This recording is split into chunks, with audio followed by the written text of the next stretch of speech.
Go ahead. Wait for the YouTube start up there.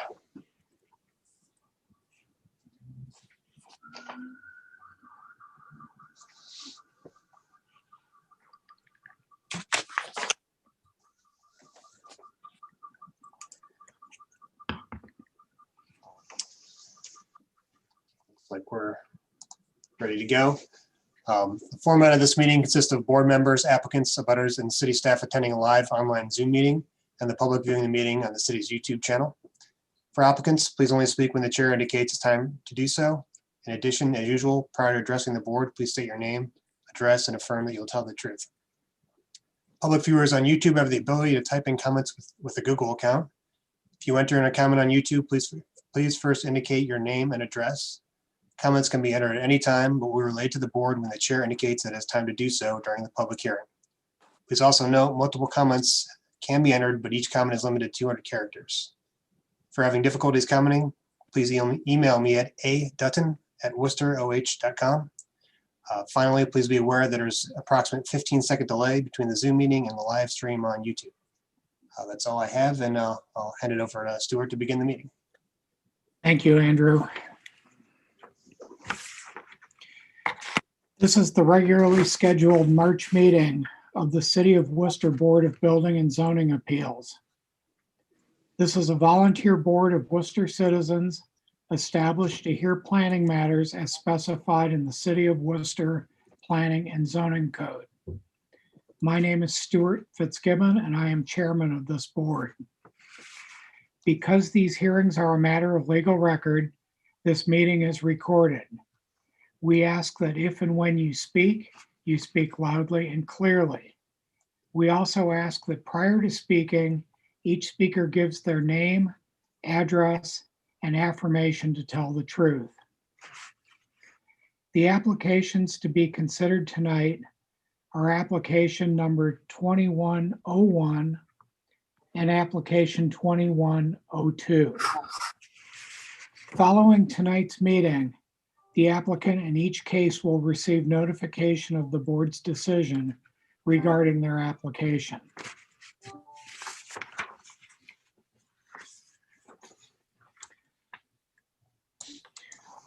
Our first order of business is a roll call. Mark? Here. Ken? Here. Greg? Here. Doug? Here. And I too am here. Our next order of business is approval of our December 3rd, 2020 meeting minutes. Are there any questions, comments, or corrections?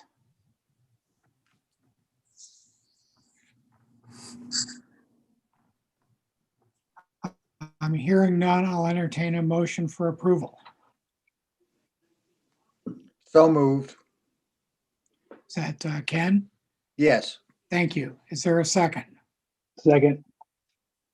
That was Mark. Yes. Thank you, Mark. All in favor signify by saying aye. Aye. Aye. All opposed say no.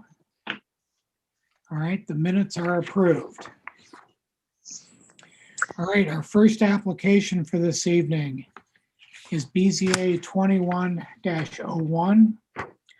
Jacob Holderman requesting an area variance from Planning and Zoning Code Section 1113-01E13D to allow more of a site to be utilized for outdoor storage than permitted, and Section 1123-03A3 to allow a development to impact a wooded area for properties bounded by Noble Drive, Bendon Drive, and North Gyers Chapel Road in I-1 Office Limited Industrial Zoning District. Is there someone here to speak on behalf of this application? Yes, Jacob Holdeman is here from Skinnell Properties to run through everything with everyone. Really glad you guys were able to bring us on tonight. If you could give us your address and affirmation to tell the truth, please. Yep. So our company is headquartered at 8801 River Crossing Boulevard in Indianapolis, Indiana, and I am here to tell the truth. Thank you. Please proceed. Yeah, so once again, thanks everyone for having us on tonight. I have Tim Elam here as well from our firm. Been working with the city here for the past few weeks on this application. High level, obviously you covered the two areas that we're looking to get a variance request on.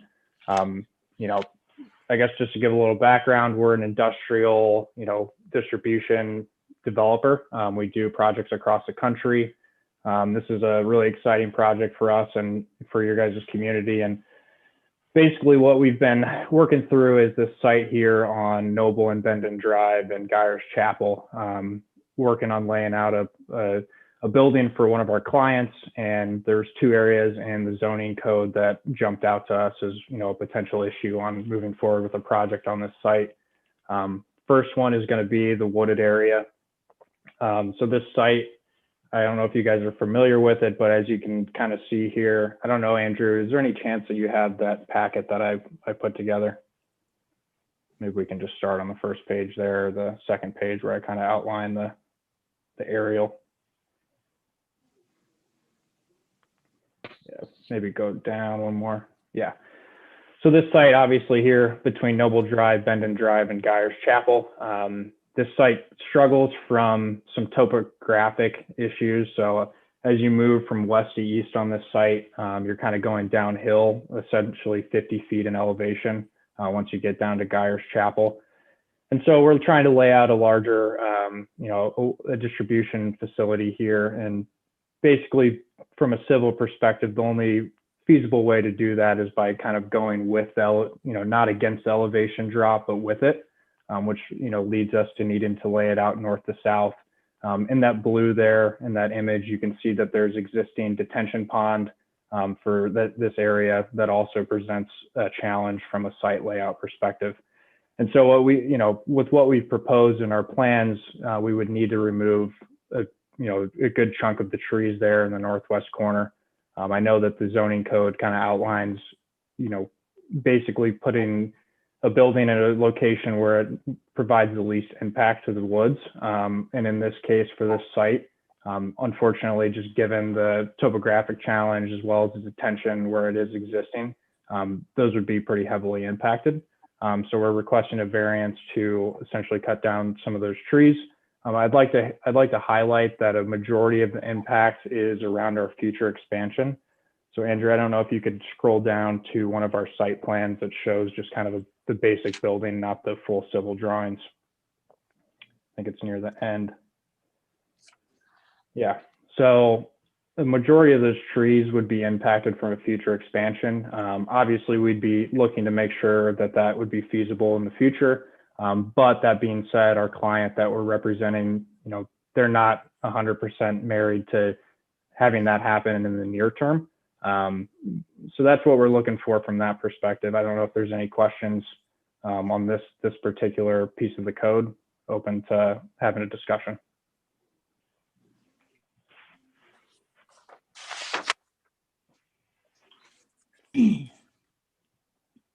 Are there any questions from members of the board?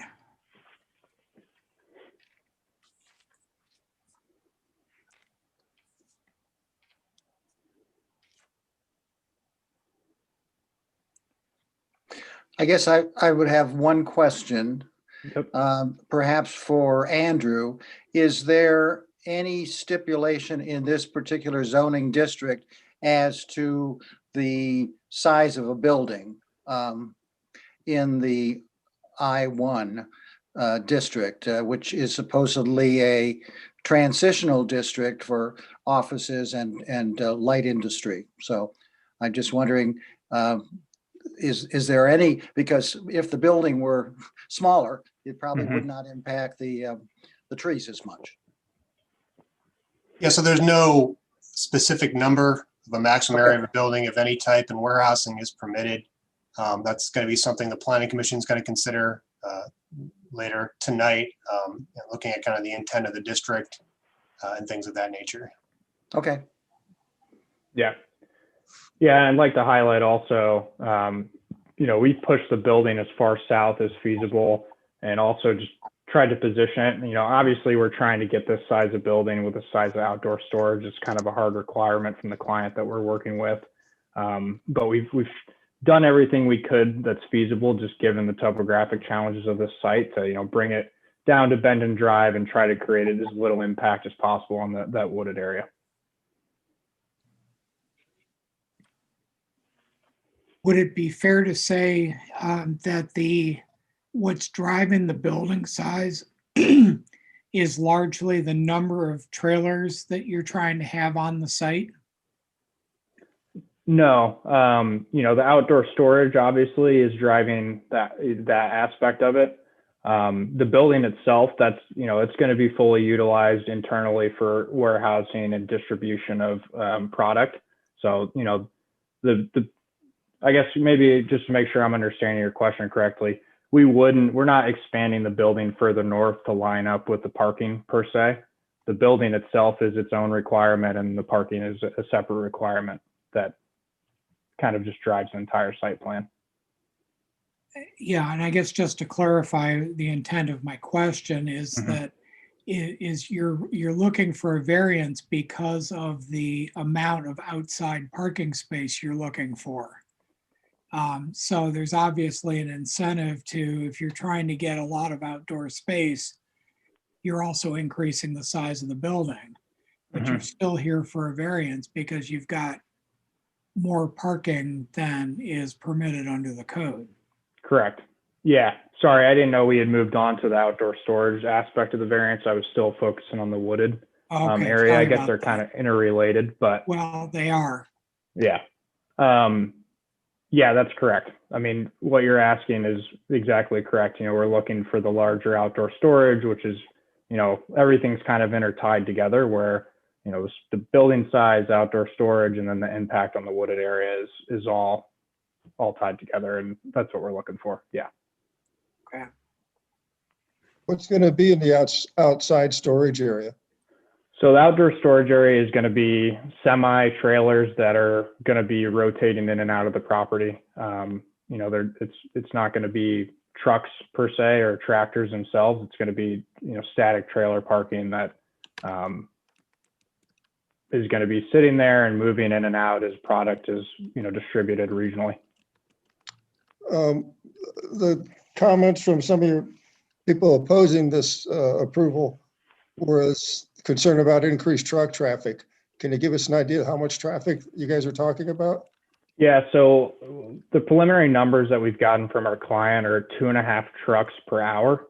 Obviously, there's some fluctuations on, you know, different timing of the day in terms of peak, but that's kind of the general idea. They'd be running, you know, 4 8-hour shifts, and that would be kind of the type of volume we'd be looking at. I know there's been some commentary on the, you know, the entry and egress of the trailer parking and outdoor area. I think that, you know, given some of the feedback from Roger, you guys, a city engineer, and just the, you know, some of the commentary we've gotten from the public, that it will make sense in this scenario for this site to be, you know, entering in and off of Guyers Chapel to try to eliminate any sort of interference with some of the, you know, potentially conflicting uses that people are, you know, raising concern on, and trying to keep that volume of traffic and heavy trailer action away from that type of stuff. I'm sorry, how many hours a day will you be open with two trucks coming an hour? So this facility would be operating around the clock. The volume in the peak, you know, in the wee hours of the morning is lower. So that 2.5 I was giving you is kind of an average across the day. I'd be happy to share, you know, a graph that I've received from them, kind of outlining the actual timing of, you know, hypotheticals for a given week in terms of volume. Thank you. But it's probably safe to say that most of the activity is going to be during business hours. That is correct. It is spread out. I guess that 2.5 trucks per hour is not to be misleading. You know, that's kind of what it is during the day, and then into the evening, it lightens just a little bit. But yes, the heaviest action would be during, you know, the daylight hours. And did you say that on the plans I'm looking at here, it says it looks like the drive here for the trailer lot's coming off of Ben, and you're saying that you've talked about potentially, instead of having that curve in there, it would just come straight off Guyers Chapel. Yeah, my perspective and Tim's perspective as well is we're here to work with you guys to, make sure we're being considerate to everyone. Obviously, comments have been flowing in from the public in the past couple of days. And, we're in for a preliminary site plan review, and you're in the next meeting at 7:30 where we can kind of hash out some of that stuff. But, based on what Roger's indicated and some conversations I've had with him and just, the general concerns about the truck traffic, that I believe is probably a compromise that will need to be made in order to make this, the least impactful adversely to neighboring properties and citizens. Yeah, well, it's a relevant question here because as Andrew said at the outset, I-1 is a transitional district. And it's, office light industrial. Mm-hmm. And our concern is that what you're proposing is hard to consider as being light in terms of impact on an office area. And if you drive out there and look around, which I'm sure you have, on 3 sides of the property, you've got what would be considered office type applications. Mm-hmm. Yeah, and I totally agree with what you're saying. And, some stuff that we've been working on here in the past few days, Andrew, I don't know if the renderings would be appropriate to bring up, but, we've been trying to be very considerate both on our building positioning. We pushed it as far to the east as possible that would still be able to maintain the requirements we're looking for to, bring it even further back from those uses and trying to get all of the lines of sight from any of the potential neighboring buildings away from that outdoor storage. And on top of that, we've also, increased our landscaping around those areas in order to create, a much better buffer for those neighboring uses. Because as you said, it is, I think the intent of your guys' zoning code for this is to be a little bit more transitional. That being said, we're not doing any heavy manufacturing in this facility. It would be purely distribution and warehousing. Yeah, Andrew, if you want to go down to number 22 there, as you can see it in the bottom left. I think this gives you guys an idea, visually. So this is a rendering based on our topography and civil drawings, how low this building actually would be sitting on this site, given, the terrain change. So, right out of the gate, you get a pretty great buffer just from the fact that the actual building elevation is going to be sitting down. I think, Andrew, if you want to maybe just slowly scroll through a couple of these next renderings. So this shows, potential for adding additional landscaping, as I said, to help from, create even more of a buffer. And then if you want to go down to the next one. So I know one of the biggest concerns is obviously Western Reserve Group. They've expressed, displeasure in this project. And so we had our renderer essentially take Western Reserve Group's landscaping plan, then effectively put our building down with our current landscaping plan. And this gives you an idea of, how much effort we put into making sure that we have a ton of landscaping to effectively, protect their view. Obviously I'm a little biased because we build industrial buildings, but I like to think, we're building a quality. This is a precast concrete. It's not metal panel. It's going to be well painted. It has a great office elevation with glass. I feel we're building a very high quality facility that will fit in with the neighboring buildings.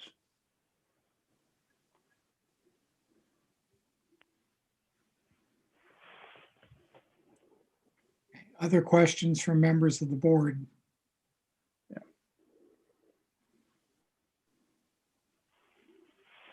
Yeah, and just to add, we're open to having a discussion if there are some key sticking points to where you think that, if we maybe added more landscaping or there's some sort of, additional buffer that we did, if you guys have any commentary around that, we're happy to, talk through that.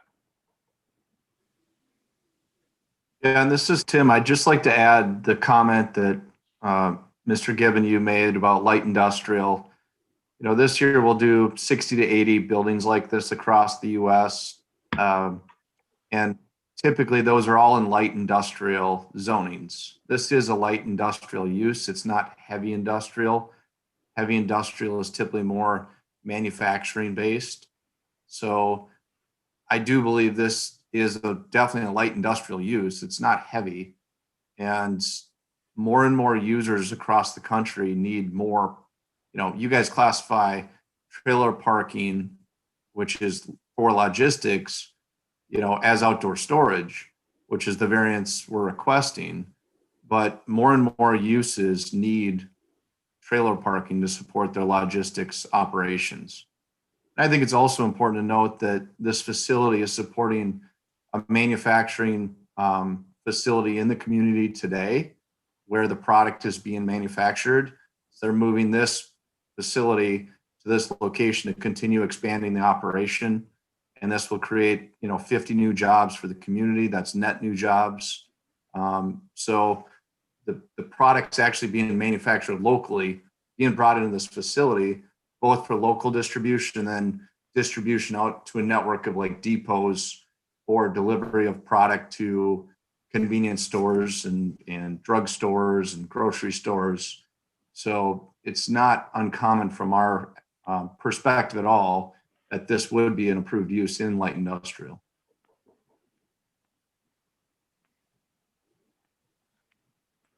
Okay, thanks for that clarification. Yeah, I don't have a problem with the site plan and calling it light industry, but I do have a lot of reservation about the amount of truck traffic and trying to say that that's light industry. And that's, I think, the main complaint of the neighbors. I don't know how you can address that or reconciliate that. Yeah, I think it's really to look at the traffic patterns. And again, to us, this isn't very heavy traffic, 2 semis an hour. But our biggest customers are Amazon and FedEx, and they have a lot more traffic. So this is nothing in comparison to what we are typically dealing with communities. So I think it's to look at the traffic pattern, making sure it's safe, making sure the maneuverability and the turning radiuses are good in and out of sites and at intersections. And that's why we do a traffic impact study, which we're conducting, and looking at any turn radius of a 53-foot semi truck. Sure, you've got the noise aspects. There isn't like residential abutters here. That's why this area is industrial. So if there's specific concerns on intersections or turning radiuses, we're definitely more than willing to work with the community. All of our corporate, customers, tenants, they want to make sure they're respective of the community they live in and operate in. Everybody that works in this facility is going to live in this community generally or within 15 minutes, So if there's specific intersections of concern, we understand that. We'll put the money into the offsite infrastructure to make sure it doesn't create a safety concern. And so hopefully you kind of get the point that we'd be more than willing to look at any traffic concerns anywhere. Thank you. Yeah, I guess related to that, I read in your materials that part of why this site was selected was for highway access. So what highway are you proposing to be feeding this? So they would be utilizing, they'd be going out to, I think it's 585 there. The suggested route that I talked through with Roger, just based on what we know from where the majority of volume is going to be going, is if we did have that entry and egress to the trailers on the east side on Guyers Chapel there, they'd be going south on Long Road, which would be passing all of these other industrial uses, going south on Guyers Chapel, which would be passing all these other industrial uses south of the site, and then heading west on Long Road to get onto 585 and head south, which I believe is Akron Road. So the proximity here to be able to just buzz down and hop on that and head south to be able to, get down to Highway 3 or US 30 there is what's attractive for this location. And we can pull up an aerial if you guys want us to look at that, you know, traffic flow and show on an aerial. We're glad to do that. No, I think we're all familiar enough with the area that we understand what you're saying. I guess, the other question is, did you consider other parcels other than this one? For example, when I drive out there, even if you went on the east side of Guyers Chapel, where it's, it's all flat, you'd have Guyers Chapel between your facility and the office park. Yeah, the preference we've been given from our client is this location just because of its proximity to get on, following that route and speed of access. I do know, just talking with, I think Jonathan, your guys' economic guy, the stuff on the east side of Guyers Chapel, that farmland, obviously would be great, but I think that's in some sort of farm reservation where it's unable to be developed for the next 10 years or something like that. Okay. So that's what kind of precluded that location specifically for, being feasible for this development. And I would add that we scoured the available land sites to find something that was in an industrial district to support this facility. We've been looking for land for 3 months.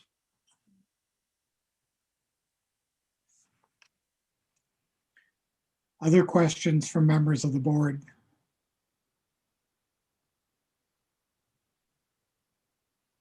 I have a question about why they come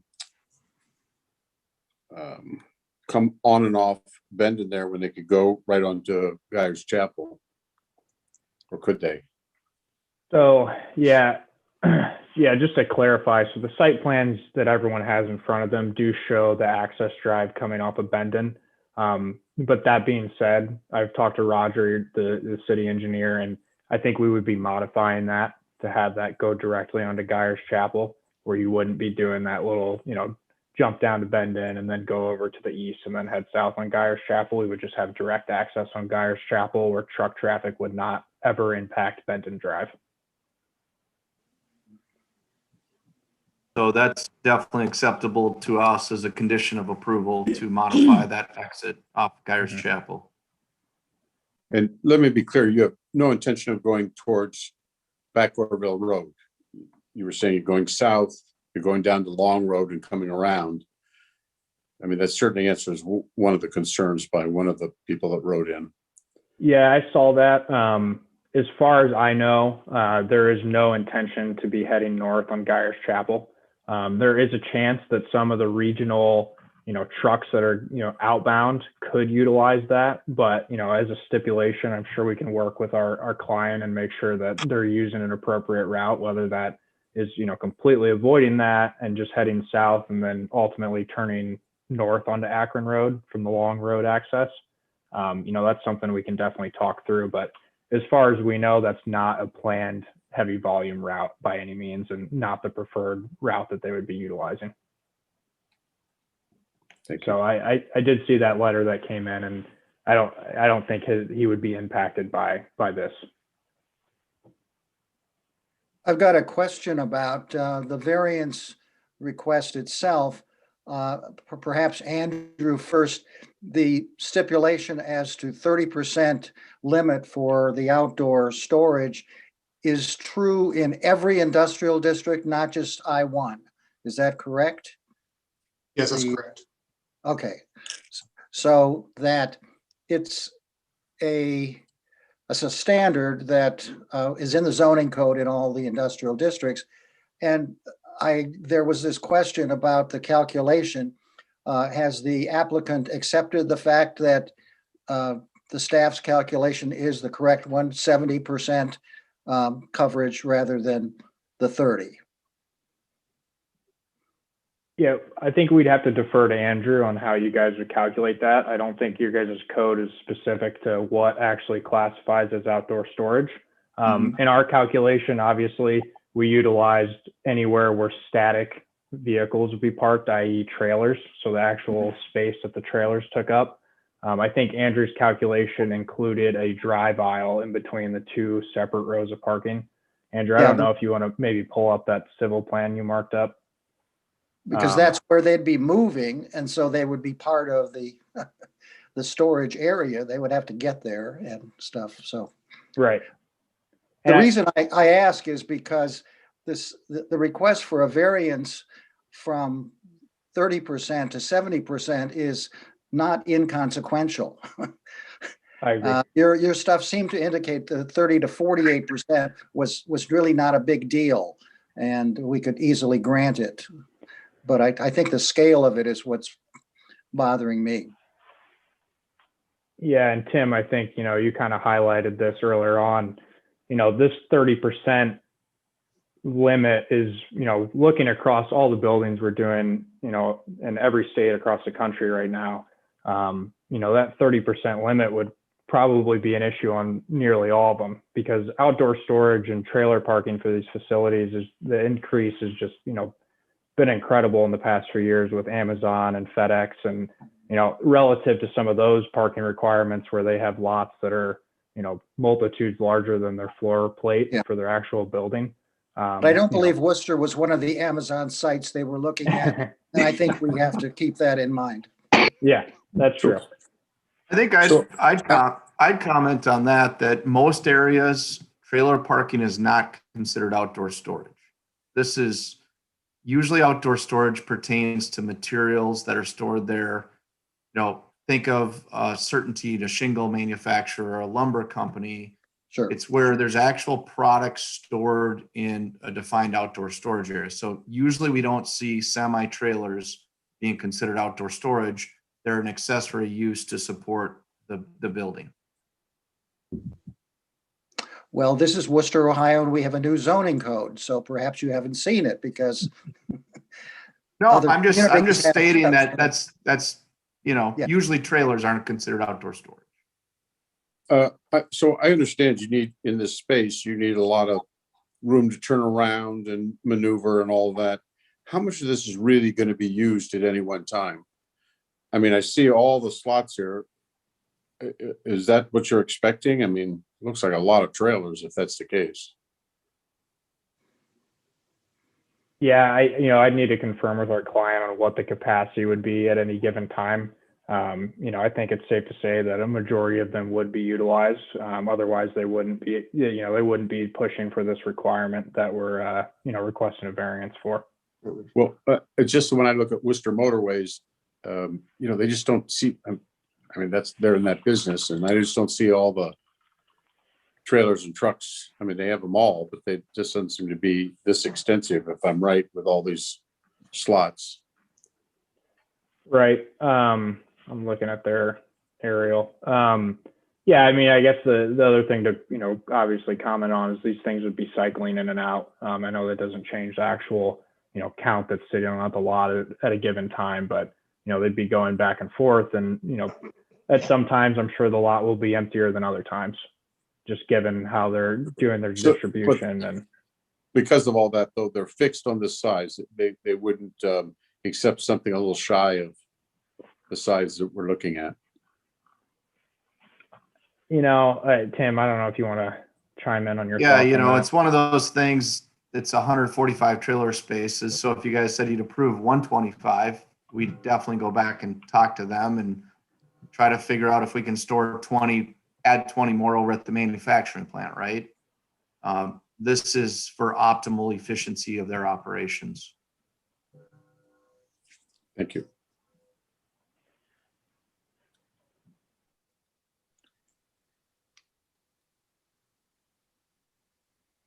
Other questions from members of the board?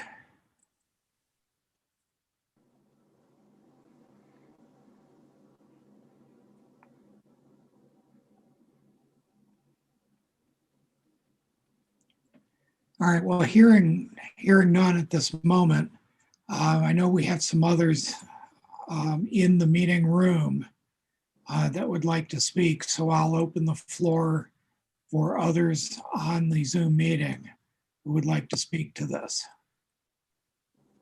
Mr. Fitzgibbon, can you hear me? Yes, John, I can hear you. I would like to speak in opposition to the application. Okay, if you could give your name, address, and affirmation, please. Sure. My name is John Keating. My address is 141 East Liberty Street, Worcester, Ohio, and I affirm to tell the truth. And I also, for purposes of the record, want to incorporate the letter that I wrote to the board dated March 2nd. What I wrote in the letter, I want to make part of my testimony this evening, and I affirm that those statements are true to the best of my knowledge and belief. I'm addressing the board tonight as legal counsel for Western Reserve Group, which owns the property directly across Bend and Drive from the proposed warehouse. And in the letter that I wrote to the board, I went into some detail about all of the factors that the board regularly takes into consideration in assessing an area variance. And I'm not going to rehash that because I appreciate your time this evening, but I just want to make 4 important themes and points here. First, it regards the change in character of the neighborhood that would be involved here. As you know, this variance request is part of a large warehouse project, and it would dramatically alter the character of the neighborhood, in particular from my client's perspective, being directly across the street. And it's going to change the nature of the area from an office park to a heavier industrial area. And that's going to involve change in appearance, change in truck traffic, noise, and probably a negative impact on the property values of the surrounding owners. The aerial that was displayed in Mr. Holdeman's presentation is a little dated because it doesn't show the Western Reserve full campus.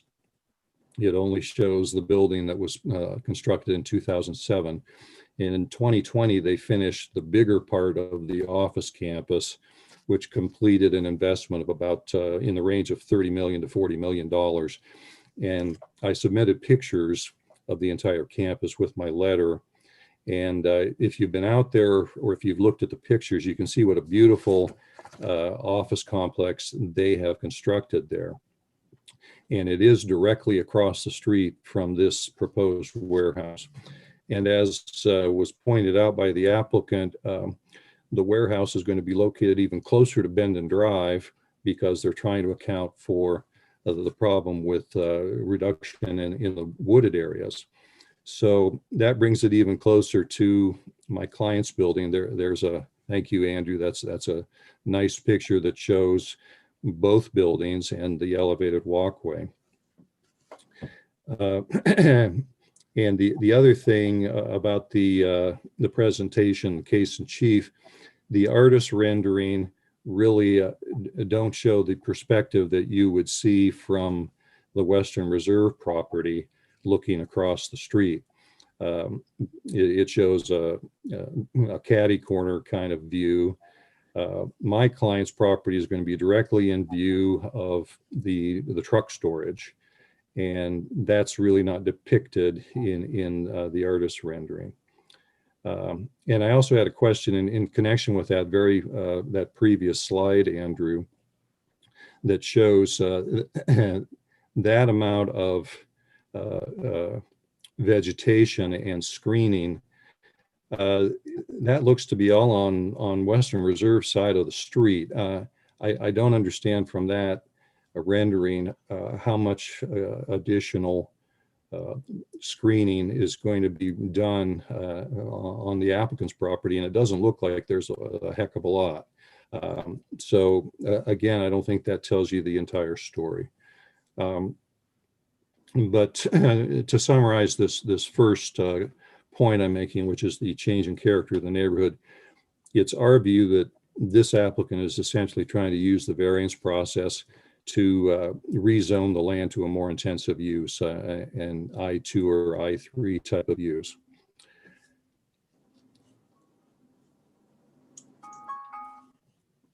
My second point is that the applicant here created the need for their own variance.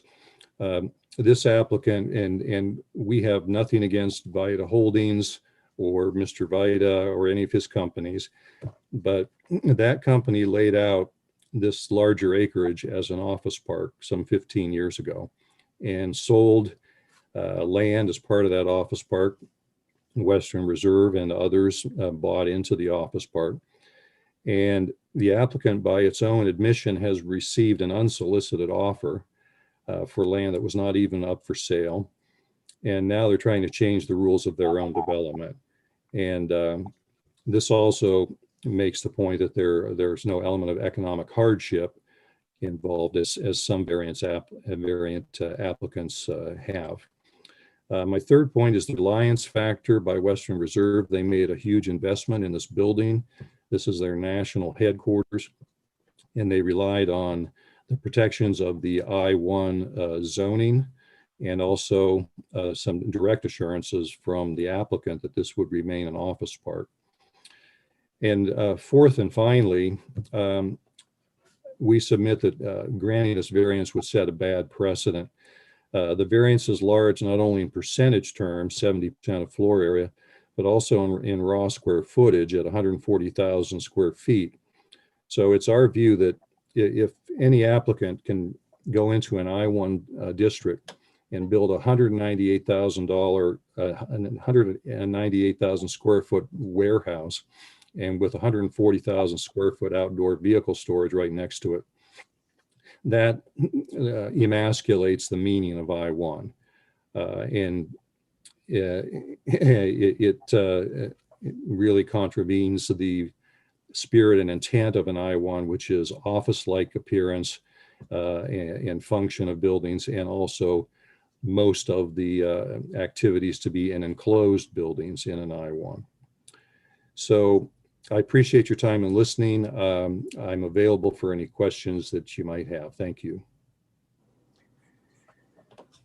Thank you, Mr. Keating. Are there questions from the board?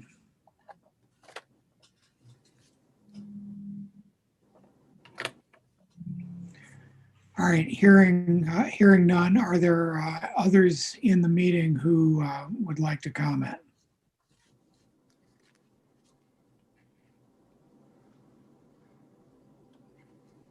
Yeah, if appropriate, I'd like to address a couple of the comments, just to clarify a few things.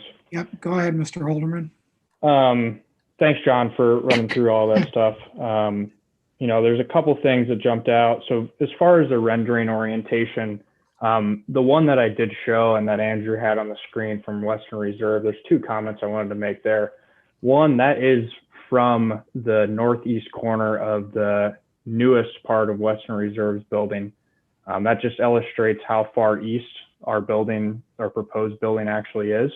That is actually based on civil drawings and CAD renderings for this this development is actually the orientation and point of view that you would receive on their current building.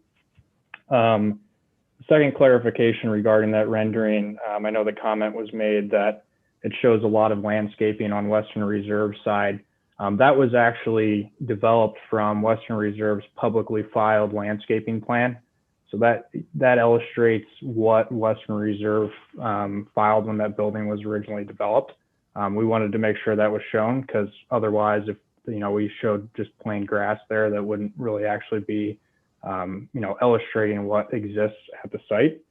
And moving on to the rezone commentary, we would be going in for a variance, whether this was an I-1 or an I-2, to Andrew's earlier point. That is the case in both zoning codes, whether you're in this, light industrial I-1 or if you're an I-2, we would need to go in to get an outdoor storage variance based on that 30% holding true across the board. As far as an unsolicited offer, the Vidaya family was actually preparing to list this with the Wayne County Economic Development Committee. I actually did call them unsolicited, got in contact with them, and the Wayne County Economic Development Committee actually had materials together on this site. So this was going to market and was being advertised as for sale very shortly after we initially started our conversation. I just wanted to clarify those few points. Thanks for the time.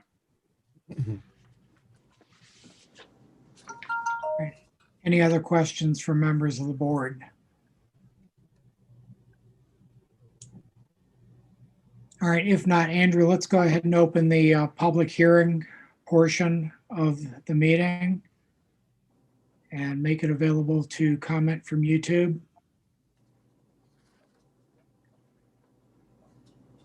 Okay, I've let them know that the public hearing is open.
Stuart?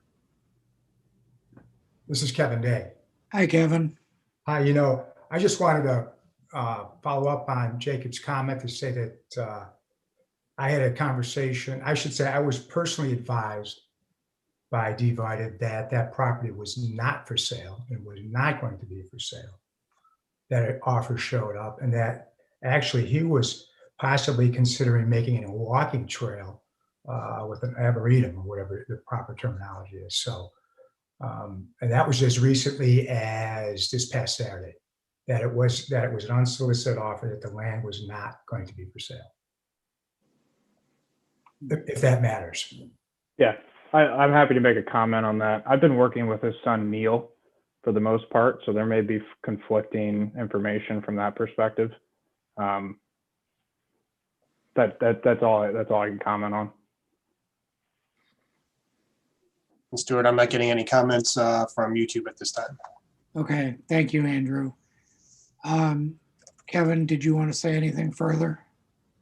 No, just the other point that I was making, that again, when he was talking about the trees, if you guys are familiar with the campus that we built, there are walking trails that we specifically built along the whole path. And so those trails then would overlook and would be directly across the street from the trailers that would be parked there. And again, we were advised when we made that investment that there would be office or possibly park-like. And as soon as I said that, I received a comment. So Okay, go ahead, Andrew. 1 second here.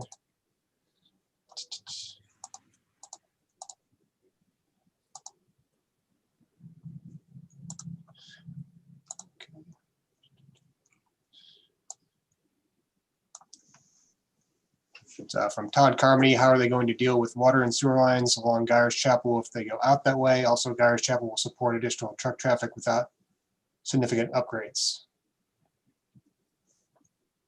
I believe he means will not support additional truck traffic, I would assume. Yeah, happy to jump in here. As far as the water and sewer lines along Gyers Chapel, was the question if, I guess, I don't know if we could clarify that part of the question. As far as the second half, that is something we've talked to Roger about. He's indicated that there would likely need to be off-site improvements to a portion of Gyers Chapel Road. I think if you look on an aerial, you can see that the improvement of that road ends approximately on the north lot line of the next property once you head south on Gyers Chapel. So there would likely, based on our traffic study as well as working with the city, working with Roger to figure out what type of improvements and what exactly that road can support as is. Yeah, and if I were guessing, presumably since your property's in the city, it's going to be connected to city services. And the question is probably where are the lines going to go to bring your property on if they aren't already there? From what I understand, this property is surrounded by both water and sewer. So I don't think there would need to be significant infrastructure, extension to facilitate this property. Obviously, you would tap in where needed based on where the building's located off of Bendon Drive for the existing water and sewer lines. Yeah, I suspect that Mr. Carmody is probably thinking ahead to my earlier comment about if development were to happen across Guyers Chapel Road from the site that you're considering, then that would be a new extension of lines, and that's probably where that's coming from. Ah, okay. Based on our conversation earlier, and then I think the clarification was made that that land is in the farm, reserve, or I think it's protected for a significant amount of time where no development can occur there.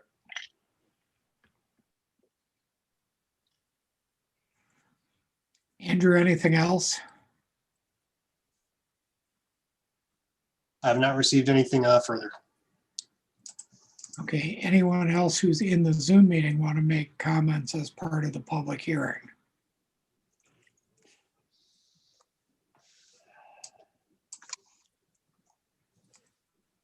All right, if not, I'll Stuart, declare the, I just got a follow up there from. go ahead.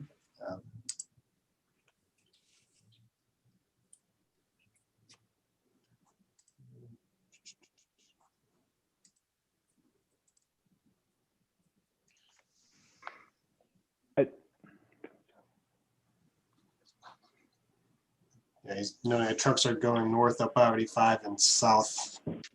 I think this may allude to what we discussed earlier, and obviously happy to let him give a clarification if what I go down is not the right answer. As far as traffic on heading north on Guyers Chapel there, that would not be the typical route for anything from this facility. And that's something, like I said earlier, that we'd be willing to work with our client on and figuring out whether or not, there needs to be some sort of, basically a compromise made where they'll utilize Guyers Chapel to Long Road to 585 versus, heading north on Guyers Chapel and potentially impacting that, less improved portion of the road. And I received another comment from a different person here.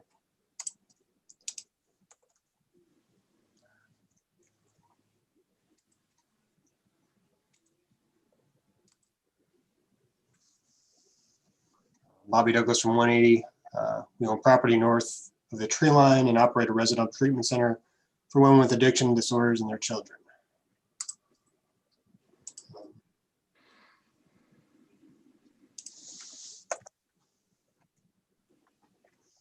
So,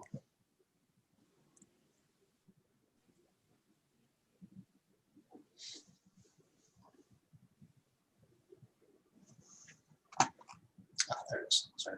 Oh, there it is. Yeah, no problem. Sorry about that.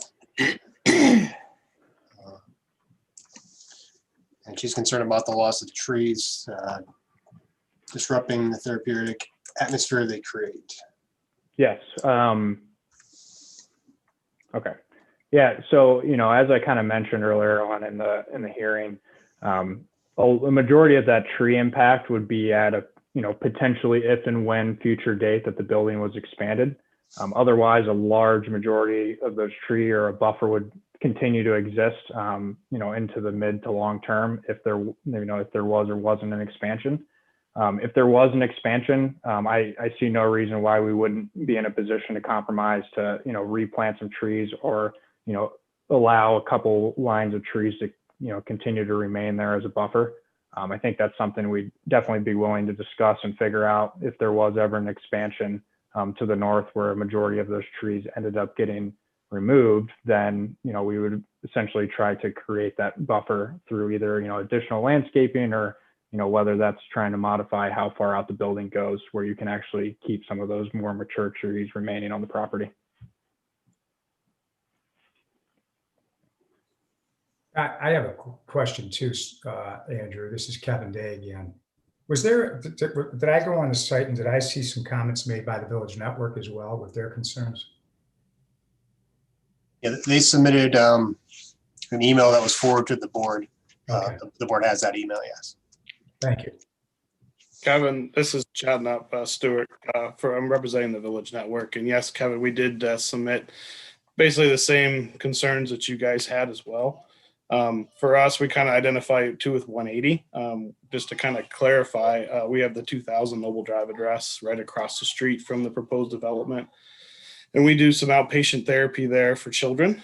So there's a concern. We have some outdoor space that we use for therapy for the kids and playground space, et cetera. So we do have much the same concern with the noise, the truck traffic, just the general, the stuff that brings that they're proposing across the street. So we definitely have some concerns with that.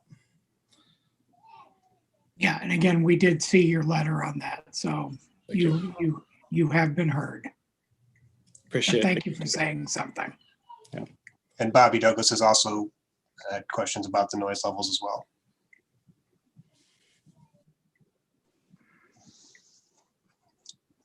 So clarifying, Bobby, he operates the facility to the north. That would be north of the wooded area, effectively, Yes, correct? that's correct. Okay. Yeah, have you done any kind of do you have any information on noise levels associated with truck traffic?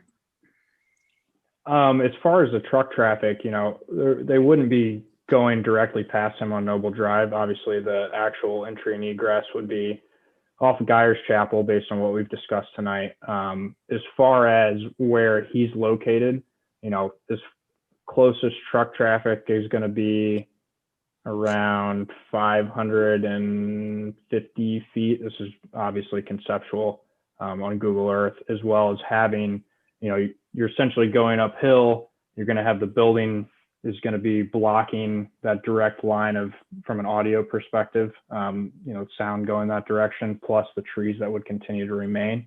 If the building was expanded at a later date and we did remove a lot of those trees, to my earlier point, there would definitely be, we'd be open to compromising on, whether that's some sort of berm that needs to go there with additional landscaping to create both a sound and a visual buffer. That's stuff we're definitely open to discussing. We're here to work with the city and, the neighboring buildings on this.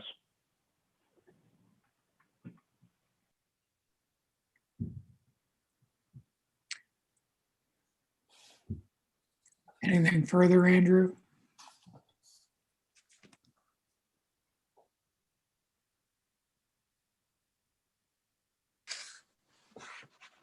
Sorry, no.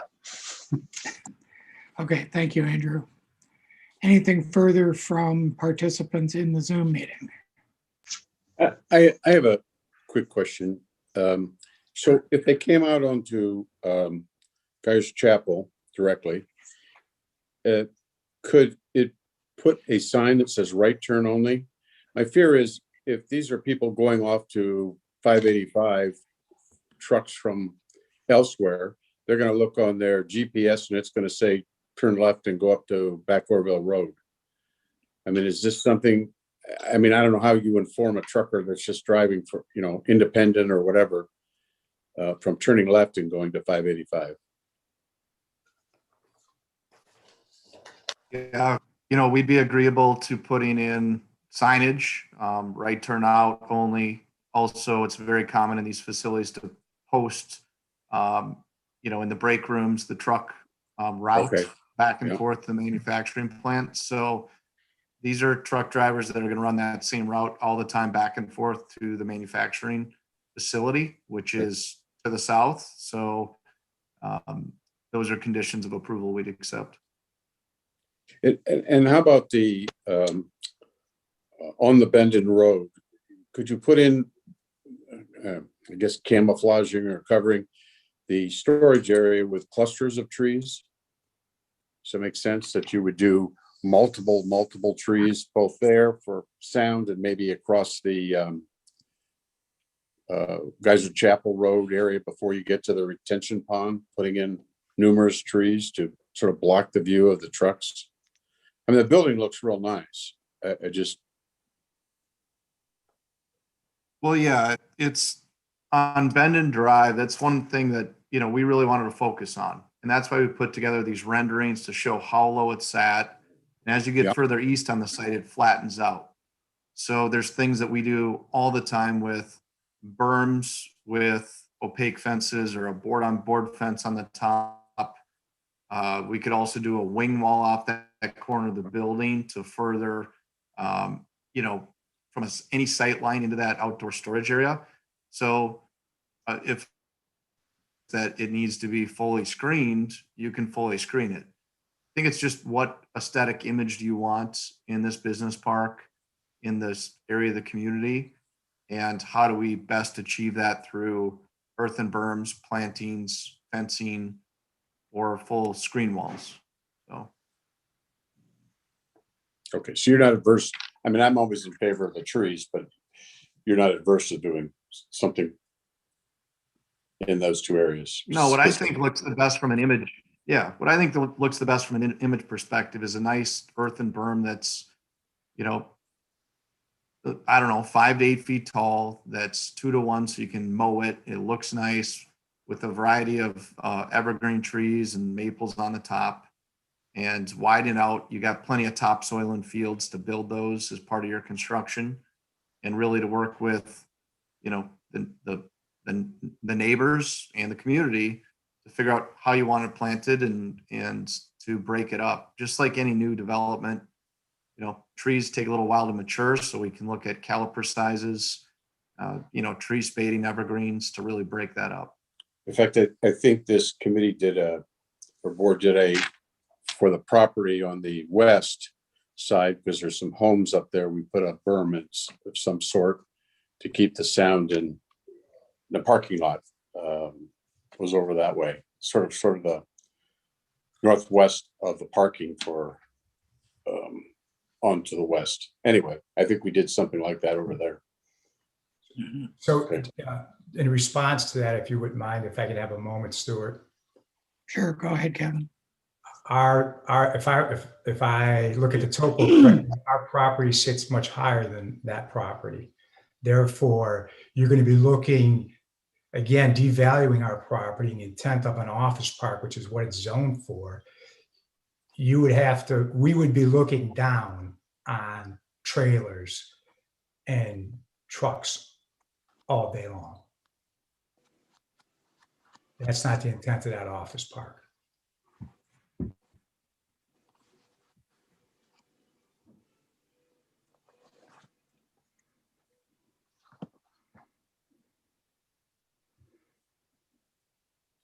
Any further questions from members of the board? Anything further on YouTube, Andrew? No. All right, then I'll go ahead and declare the public hearing to be closed. Any last minute questions from members of the board? Can we meet in private? I'll entertain that as the motion for executive session. Is there a second? Thank you. Second. Second. All right, Ken beats to it. All in favor of an executive session signify by saying aye. Aye. All opposed say no. Okay, Andrew, we need an executive session, please. 1 second here.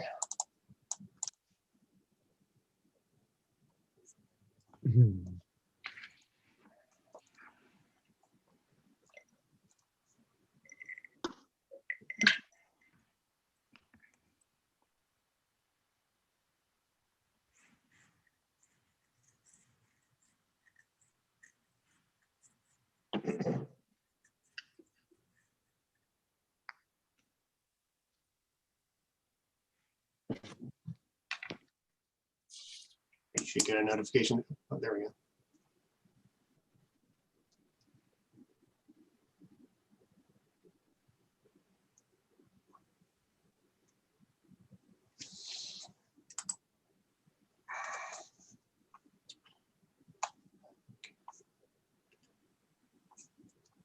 Great, it worked.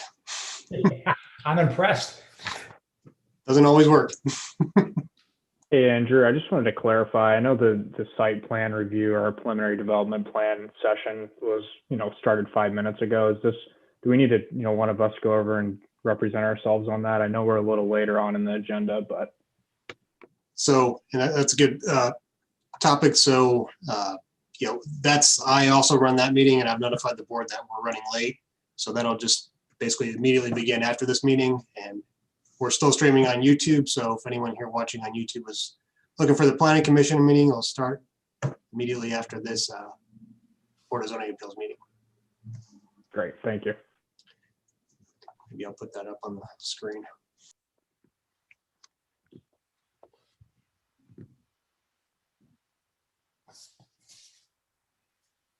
So Kevin, is your property directly to the west? Up on the hill on the west? You talking to me? Yeah, sorry. Our property is Western Reserve Group, right across the street. Oh, you're Western Reserve. Okay, I thought you were on just west of us, that office campus up there. Okay, so you're Western Reserve. Got it. That's correct. They're across to the south.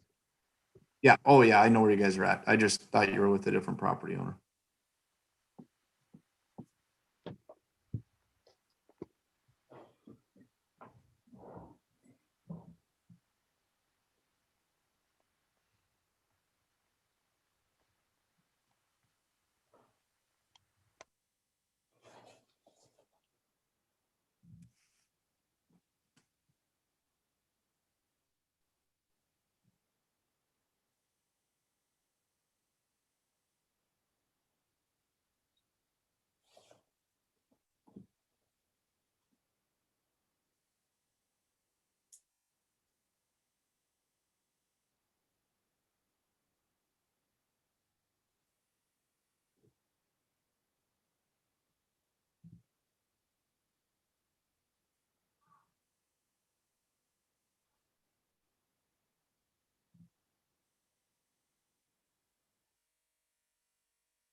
You- Mark knows how to do it easier.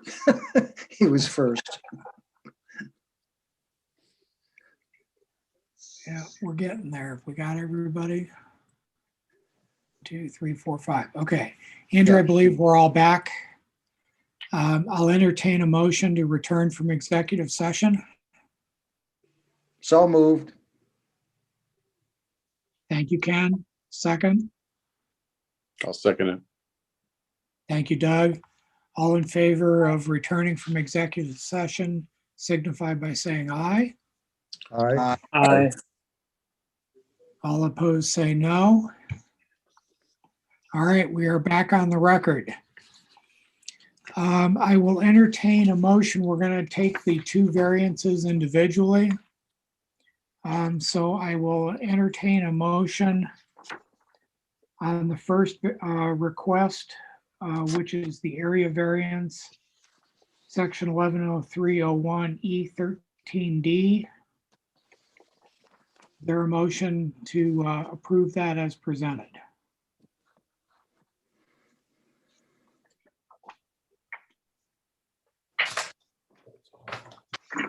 I'll move that as presented. Thank you, Ken. Is there a second? I'll second it. Thank you, Greg.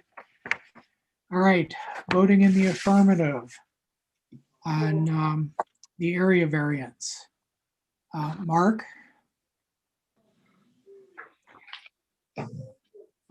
And this, just to be correct, this is for the outdoor storage, correct? This is Yes. correct. Yeah,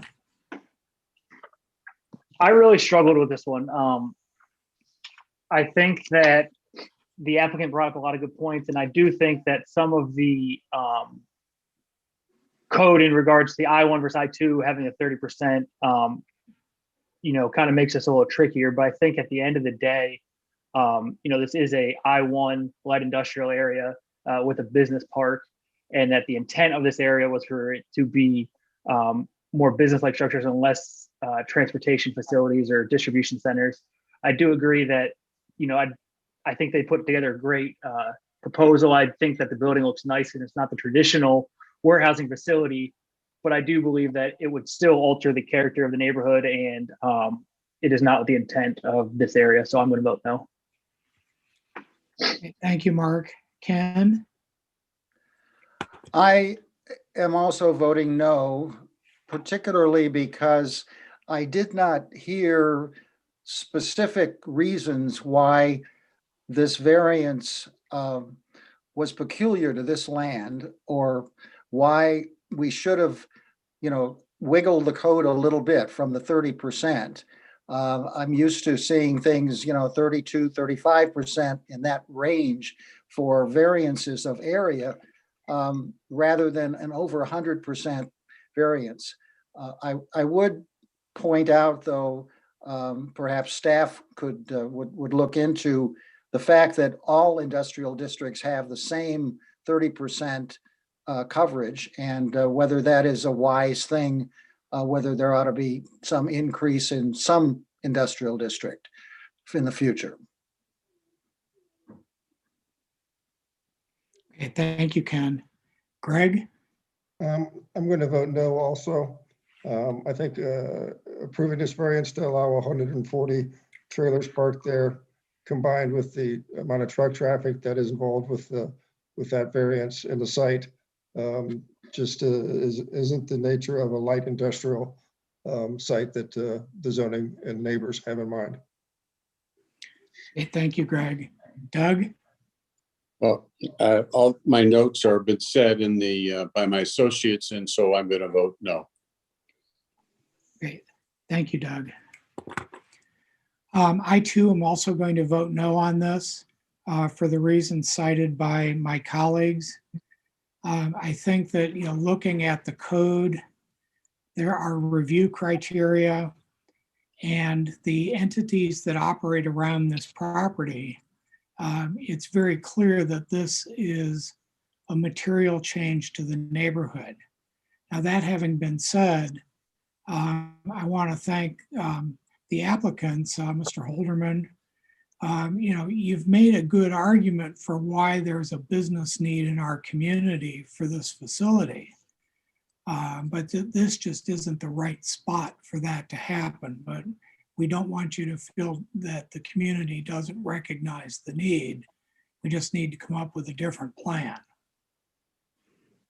So that application for the variance on outdoor parking is denied. The second request was section 112303A3 to impact the wooded area. I'll entertain a motion to approve that as presented. So moved. Thank you, Second. Ken. I'm sorry, who seconded that? Second. Thank you, Doug. All right, voting in the affirmative on the second application. Doug? Well, I don't have a particular plan of taking the trees for the original, but certainly not for the future expansion. And so I'm going to vote no. Okay, thank you, Doug. Greg? I'd also vote no, just I don't want to say a definite plan before I vote yes on it for the future. Thank you. All right, Ken? I am voting no. The code has these stipulations about 5-acre parcels of wooded area for a reason, that they add to the character of the area to keep these intact. And I think, considering the existing uses in the area, they are a positive part of the landscape of this office industrial park. Okay, thank you, Ken. Mark? I'm also going to vote no for the reasons stated by my colleagues. Thank you, Mark. And I too will vote no on this for the reasons cited by my colleagues. So your request for a variance on this section is also denied.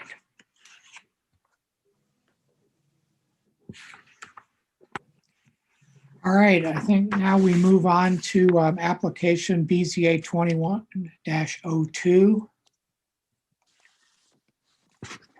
This is Nils Johnson requesting an area variance from Planning and Zoning Code Section 1113-01D3 to allow a play set in the side yard, and Section 1113-01E8D2 to allow fencing without a unified color in a C3 general commercial district.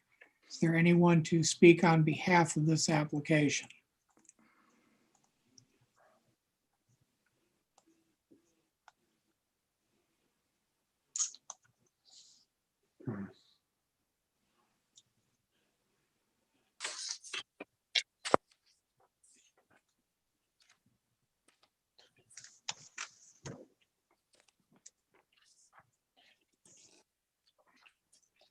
There doesn't appear to be anyone here for the application.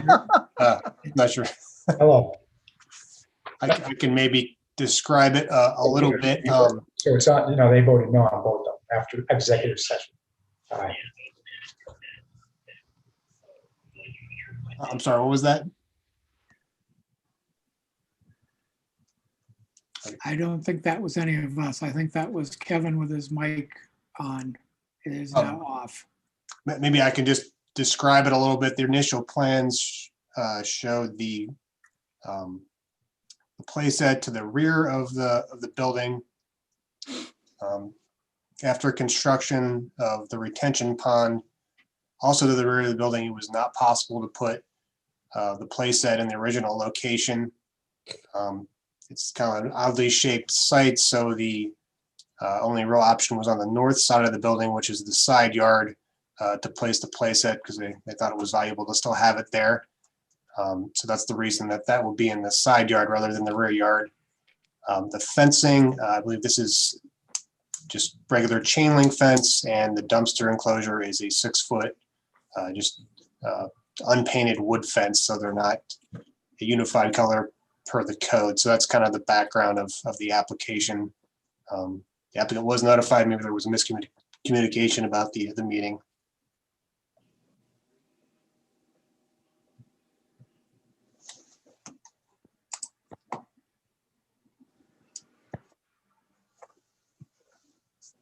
At least from my reading of it, it seemed very straightforward what the predicament is.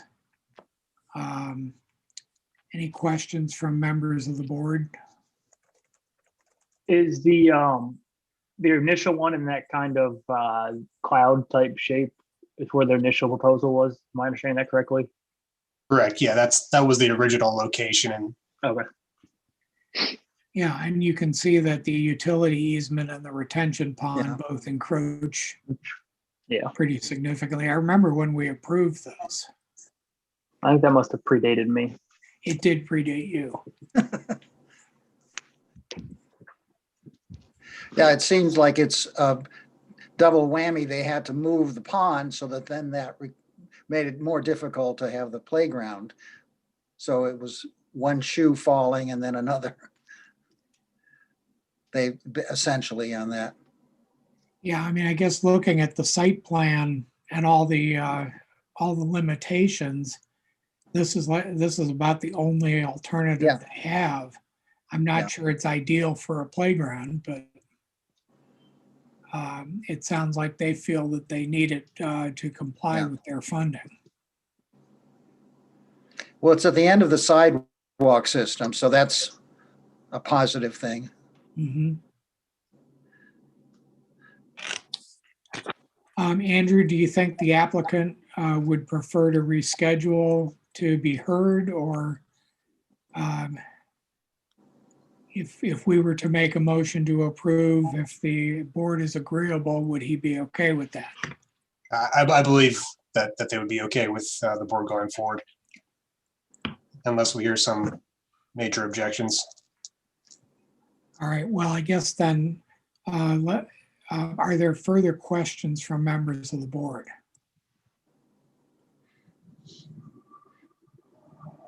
If not, I'll declare a public hearing open, and Andrew, let's see if there are any comments from the public on YouTube. Okay, I've noted it on there.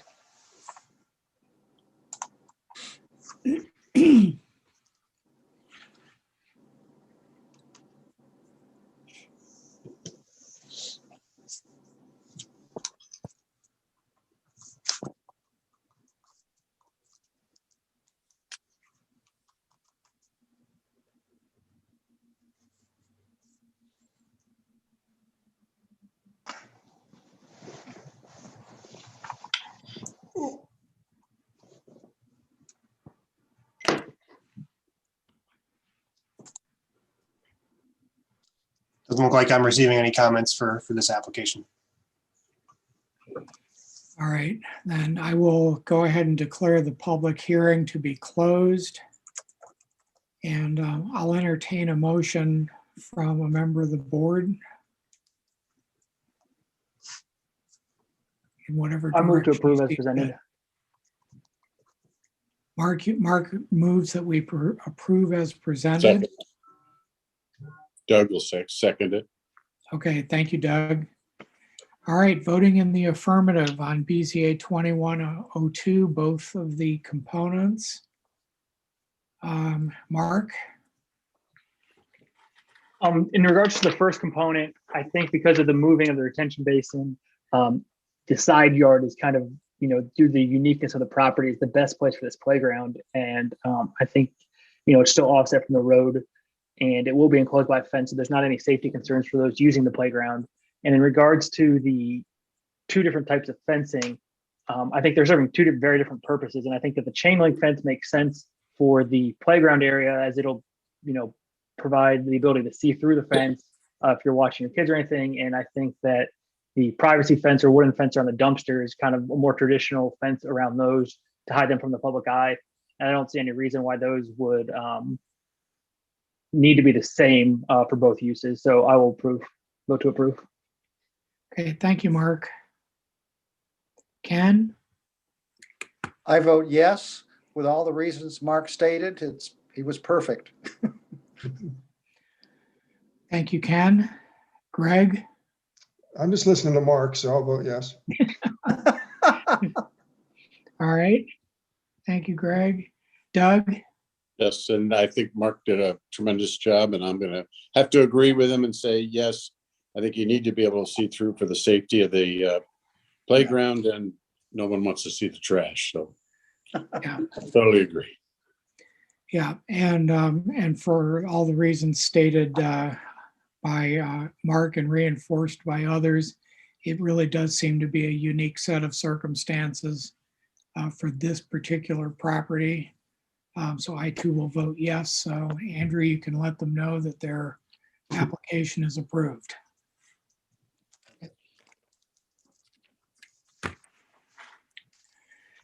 So is there any further business to come before us tonight?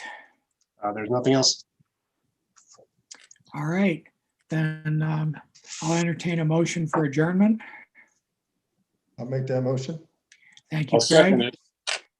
Seconded by Doug. All in favor, signify by saying aye. Aye. Aye. All opposed, say no. All right, we're done. Thank you, Andrew.